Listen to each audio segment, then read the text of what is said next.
ഡൽഹിയിൽ വെറും 100 രൂപയ്ക്ക് നിങ്ങൾക്ക് എന്ത് കിട്ടും? ഡൽഹി നിങ്ങൾ ആദ്യം നിസാമുദ്ദീൻ സ്റ്റേഷനിലോ ന്യൂഡൽഹി സ്റ്റേഷനിലാണ് വന്നിറങ്ങുക. നിസാമുദ്ദീൻ സ്റ്റേഷനിലാണെങ്കിൽ അവിടുന്ന് നേരെ ന്യൂഡൽഹിയിലേക്ക് മെട്രോ കയറുക. റെയിൽവേ സ്റ്റേഷനിൽ തന്നെ മെട്രോ ഉണ്ട്, അവിടെ കയറിയാൽ മതി. ന്യൂഡൽഹി റെയിൽവേ സ്റ്റേഷൻ്റെ ഓപ്പോസിറ്റ് തന്നെ പഹർഗഞ്ച് എന്നൊരു മാർക്കറ്റ് ഉണ്ട്. ഇന്ത്യയിൽ എന്തും ബെസ്റ്റ് ആൻഡ് ചീപ്പായിട്ട് കിട്ടുന്ന ഒരു മാർക്കറ്റാണ്. ഫസ്റ്റ് നമുക്ക് റൂം പഹർഗഞ്ചിൽ തന്നെ ഈ ബാറ്റ ഉണ്ട്, ലെഫ്റ്റ് സൈഡ് കിടന്ന ബാറ്റൻ്റെ അടുത്ത് തന്നെ ഒരു ചെറിയൊരു കില്ലിയുണ്ട്. കില്ലിൻ്റെ ഉള്ളിലാണ് നമ്മൾ റൂം വരുന്നത്. പഹർഗഞ്ച് മാർക്കറ്റിൽ ഒരുപാട് ഏജന്റുമാരൊക്കെ ഉണ്ട്. നമുക്ക് ചെറിയ പൈസക്ക് റൂം കിട്ടും. എല്ലാം ഡയറക്റ്റ് പോയി വില പേശി സെറ്റാക്കി. ഹോട്ടൽ പദം, ഞാൻ അവിടെയാണ് റൂം എടുത്തത്. കുഴപ്പമില്ലാത്ത റേറ്റാണ് എനിക്ക് കിട്ടിയത്. സീസൺ വെച്ചാണ് റേറ്റ് ഉണ്ടാവും. ഒരുപാട് ലോഡ്ജും ഹോട്ടൽ സെറ്റപ്പ് ഒക്കെ ഉണ്ട്. 500 രൂപ മുതൽ നമ്മൾ സ്റ്റാർട്ട് ചെയ്യും. അങ്ങനെ ഡൽഹി ഫസ്റ്റ് ദിവസം നമ്മൾ കറങ്ങാൻ ഇറങ്ങി. മോർണിംഗ് ബ്രേക്ക്ഫാസ്റ്റ് ഫുഡ് പോയ്സൺ അത് നമ്മുടെ നാട്ടിൽ മാത്രമേ ഉള്ളൂ തോന്നുന്നു. കാരണം ഒരുപാട് ആൾക്കാർ എക്സിക്യൂട്ടീവ് ഓഫീസർമാരൊക്കെ ഈ സ്ട്രീറ്റ് ഫുഡിലാണ് ഫുഡ് കഴിക്കുന്നത്. പഹർഗഞ്ച് മാർക്കറ്റിൽ നിന്ന് മെട്രോ സ്റ്റേഷനിലേക്ക് ജസ്റ്റ് വാക്കിംഗ് ഡിസ്റ്റൻസേ ഉള്ളൂ. നമുക്ക് ഈ ഇലക്ട്രിക് റിക്ഷ എക്സ്പീരിയൻസ് ചെയ്യാൻ വേണ്ടി മാത്രമാണ് ഇതിൽ കയറിയത്. 10 രൂപ കൊടുക്കും. റൂമിൻ്റെ അടുത്തുള്ള മെട്രോ സ്റ്റേഷനാണ് രാമകൃഷ്ണ ആശ്രമം. ഫസ്റ്റ് നമുക്ക് ഡൽഹി മെട്രോ എന്നൊരു ആപ്പ് ഉണ്ട്, അത് ഇൻസ്റ്റാൾ ചെയ്ത് കഴിഞ്ഞു. അതിൻ്റെ താഴെ പോയി കഴിഞ്ഞാൽ ടൂറിസ്റ്റ് ഗൈഡ് എന്നൊരു ഓപ്ഷൻ കാണും. അതിൽ നമുക്ക് എവിടെയൊക്കെ പോകാമെന്നുള്ള ടൂറിസ്റ്റ് സ്പോട്ടുകളാണ് കാണിച്ചത്. അത് കഴിഞ്ഞ് നമുക്ക് ഫസ്റ്റ് മെട്രോ റൂട്ട് എന്ന് കാണും. നമുക്ക് എവിടെയാണോ പോകേണ്ടത് അത് ജസ്റ്റ് ഒന്ന് ടൈപ്പ് ചെയ്ത് കൊടുത്താൽ മതി. ഇപ്പം ഞാൻ ജസ്റ്റ് മനസ്സിലാകാൻ വേണ്ടി നിങ്ങൾക്ക് കാണിച്ചുതരാം. ന്യൂഡൽഹി ടു ജമാ മസ്ജിദ്. ന്യൂഡൽഹിയിൽ യെല്ലോ ലൈനിൽ കാശ്മീർ ഗേറ്റിൽ പോയി ഇറങ്ങി അവിടെ നിന്ന് വയലറ്റ് ലൈനിലേക്ക് മാറി പ്ലാറ്റ്ഫോം നമ്പറൊക്കെ കൊടുത്തിട്ട് ശ്രദ്ധിച്ച് കയറണം. ഒരു ദിവസത്തേക്ക് മെട്രോ 150 രൂപ മാത്രം മതി ഡൽഹി മൊത്തം ഒരു ദിവസം കറങ്ങാൻ. ഡൽഹി ഇറങ്ങാൻ ഏറ്റവും ബെസ്റ്റ് ഓപ്ഷനാണ്. കാരണം അവിടെ പോപ്പുലേഷൻ കൂടുതലും ഒരുപാട് വണ്ടികളുണ്ട്, ഫുൾ ബ്ലോക്ക് ആയിരിക്കും. കൊച്ചിയിലെ മെട്രോ ഇറങ്ങുന്ന പോലെ അത്ര എളുപ്പമല്ല ഡൽഹി മെട്രോ. ഒരുപാട് റൂട്ട് കളേഴ്സ് ഉണ്ട്. അപ്പോൾ എവിടെ പോയാലും മാറി ഇറങ്ങി കയറണം. ഫസ്റ്റ് നമുക്ക് രാവിലെ തന്നെ ഇന്ത്യൻ ഗേറ്റിലാണ് എത്തിയിട്ടുള്ളത്. ഇന്ത്യൻ ഗേറ്റ് രാവിലെ എത്തിക്കഴിഞ്ഞാൽ അത്രക്കും ഭംഗിയുള്ള ഫോട്ടോസ് എടുക്കാം, വെയിലും ഉണ്ടാവില്ല. നമ്മുടെ നാട്ടിൽ തിരുവച്ച സാധനം ഇവിടെ. ഇന്ത്യൻ ഗേറ്റിന്റെ ഓപ്പോസിറ്റ് അങ്ങ് നടന്നു കഴിഞ്ഞാൽ രാഷ്ട്രപതി ഭവൻ. ഒരുപാട് പ്രാവശ്യം ടി വിയിൽ കണ്ടിട്ടുണ്ടെങ്കിലും നേരിട്ട് കാണാൻ പ്രത്യേക ഭംഗിയാണ്. അവിടുന്ന് നേരെ മെട്രോ കയറി കഴിഞ്ഞാൽ ലാൽ കില, ഇന്ത്യൻ റെഡ് ഫോർട്ട്. ഇതൊക്കെ നേരിട്ട് കാണുമ്പോൾ നമുക്ക് ഇന്ത്യയോടൊരു ബഹുമാനം തോന്നും. നമ്മളൊരു ഇന്ത്യൻ ആണെന്ന് സന്തോഷവും. ടിക്കറ്റ് ഓൺലൈനിൽ എടുക്കുന്നതാണ് ഏറ്റവും ബെസ്റ്റ്. അവിടെ തന്നെ ഒരു സ്കാനർ ഉണ്ടാവും, അത് സ്കാൻ ചെയ്താൽ മാത്രം മതി. വളരെ സിമ്പിളാണ് ടിക്കറ്റ് എടുക്കാൻ. റെഡ് ഫോർട്ടിലേക്ക് കയറുമ്പോൾ തന്നെ ഇന്ത്യൻ ട്രഡീഷണലായ ഒരുപാട് സാധനങ്ങൾ അവിടെ വിൽക്കുന്നുണ്ടാവും.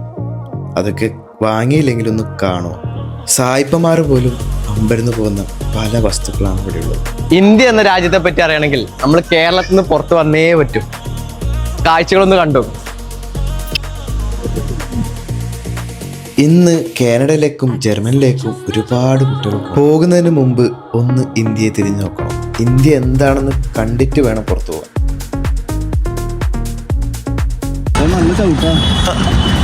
ബോഡി ആയിട്ടില്ലേ ഇരുമ്പോലെ റോങ് വേല വെച്ചാൽ കയറി പോകും. ഡൽഹി വന്നു കഴിഞ്ഞാൽ ഈ സൈക്കിൾ റിക്ഷ എക്സ്പീരിയൻസ് ചെയ്യാൻ പോകാൻ പാടില്ല. ഡൽഹിയിൽ വന്നു കഴിഞ്ഞാൽ എല്ലാവരും കാണാതെ പോകുന്ന ഒരു മഹാ അത്ഭുതമുണ്ട്. അത് കണ്ട് തന്നെ നിങ്ങൾ ആസ്വദിക്കണം. നേരിട്ട് വന്ന് എക്സ്പീരിയൻസ് ചെയ്യാൻ മാത്രമേ പറ്റുള്ളൂ. കാരണം ഉള്ളിൽ ഫോണോ ഒന്നും അലൗഡ് അല്ല. ലോകത്ത് എവിടെ പോയെങ്കിലും അക്ഷരധാം നിങ്ങൾ ഒരിക്കലെങ്കിലും വന്ന് കണ്ടിരിക്കണം. ഒരു അത്ഭുത കാഴ്ച തന്നെ കാത്തിരിക്കുന്നത്. മറ്റൊരു ഭംഗിയാണ് ജമാ മസ്ജിദ്. ഒരുപാട് ജനങ്ങൾ ഒഴുകിയെത്തുന്ന ഒരു സ്ഥലമാണ് ജമാ മസ്ജിദ് സ്ട്രീറ്റ്. കാരണം അവിടെ നോർത്ത് ഇന്ത്യൻ കൾച്ചർ ഭക്ഷണ രീതി. ചിക്കനും മട്ടനൊക്കെ പൊരിക്കുന്ന കണ്ടു കഴിഞ്ഞാലേ വായൂറും. പൈസ ഉണ്ടാവില്ല കൈമ്മില്, അതാണ് പ്രശ്നം.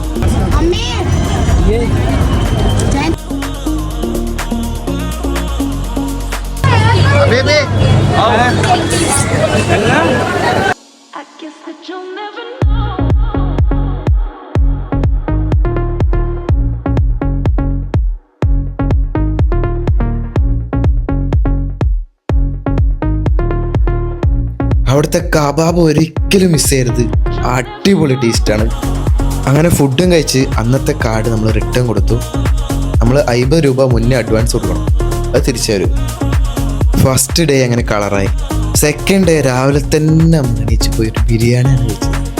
നല്ല ഹൈദരാബാദി ബിരിയാണി, നല്ല സ്പൈസി ആയിരുന്നു, അടിപൊളി ടേസ്റ്റ് ആയിരുന്നു. അതും കഴിഞ്ഞ് മെട്രോ കയറി നേരെ കുത്തമ്പിനാറിൽ.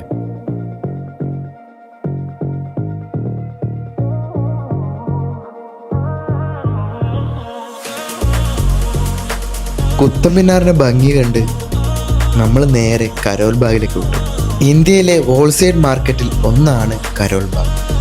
അവിടെ ഷർട്ടിനും ടീഷർട്ടിനും ജീൻസിനൊക്കെ റേറ്റ് കേട്ട് കഴിഞ്ഞാൽ പിന്നെ നിങ്ങൾ നാട്ടിൽ നിന്ന് ഡ്രസ്സ് എടുക്കൂല.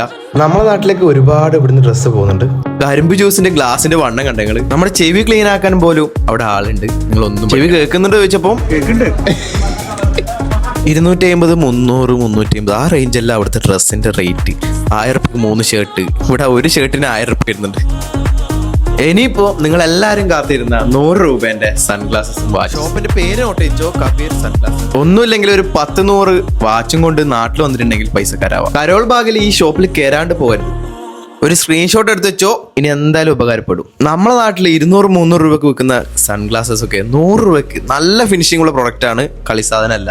എല്ലാ സ്ഥലങ്ങളിലേക്കും മെട്രോ സ്റ്റേഷൻ ഉണ്ട്. അപ്പോൾ മെട്രോ സ്റ്റേഷൻ ഇറങ്ങി നടന്നാൽ ഇനി നമ്മൾ പോകുന്നത് ലോട്ടസ് ടെമ്പിളിലേക്കാണ്. മറ്റൊരു അത്ഭുതമാണ് ലോട്ടസ് ടെമ്പിൾ. അവിടെ എന്തോ ഒരു മാജിക് ഒളിഞ്ഞിരിപ്പുണ്ട്. കാരണം അവിടെ ഭയങ്കര പീസ്ഫുൾ ആണ്. നിങ്ങൾ പോയി കഴിഞ്ഞാൽ അത് മനസ്സിലാവും. യാത്ര ചെയ്ത് കഴിഞ്ഞാൽ എന്ത് കിട്ടുമെന്ന് ചോദിക്കുന്നവരോട് അവിടെ പോയി 10 മിനിറ്റ് ഇരുന്ന് കഴിഞ്ഞാൽ മനസ്സിലാവും.